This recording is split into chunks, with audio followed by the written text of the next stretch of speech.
Saudaraku, ribuan masyarakat dari Kecamatan Darul Hasanah dan Kecamatan Lawi Alas, Kabupaten Aceh Tenggara menyerbu dinas sosial untuk mendapatkan bantuan. Bantuan tersebut berupa bantuan langsung tunai atau BLT BBM, sembako dan PKH program Kementerian Sosial Republik Indonesia di Desa Tanah Merah, Kecamatan Badar pada Jumat 25 November 2022. Penyaluran bantuan itu langsung dipantau Kadis Sosial Bahagia Wati SPD MAP. Kepala Dinas Sosial Kabupaten Aceh Tenggara Bahagiawati menjelaskan penyaluran bantuan tersebut melalui pihak kantor pos Kutacane. Bantuan itu dimulai sejak Kamis 24 November 2022 dan rencananya akan selesai pada Minggu 27 November 2022.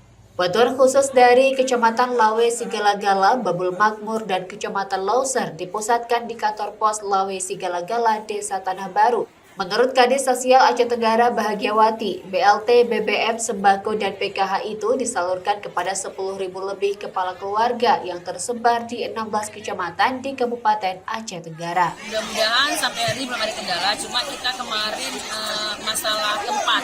Jadi karena selama ini mereka menerima bantuan tersebut langsung ke rekening mereka, tapi sekarang Kementerian Sosial menyalurkannya langsung melalui pos dan mereka langsung menerima uang tunai. Sehingga untuk tempatnya semula kita tempatkan di GOR, berhubung di GOR ada kegiatan event turnamen bulu tangkis. Jadi kami meminta kepada pihak pos agar penyalurannya langsung diberikan di kantor dinas sosial, agar masyarakat seluruhnya mengetahui di mana penempatan kantor dinas sosial tersebut. Dari Aceh Tenggara, Asnawi Lui, Tribun Gayo.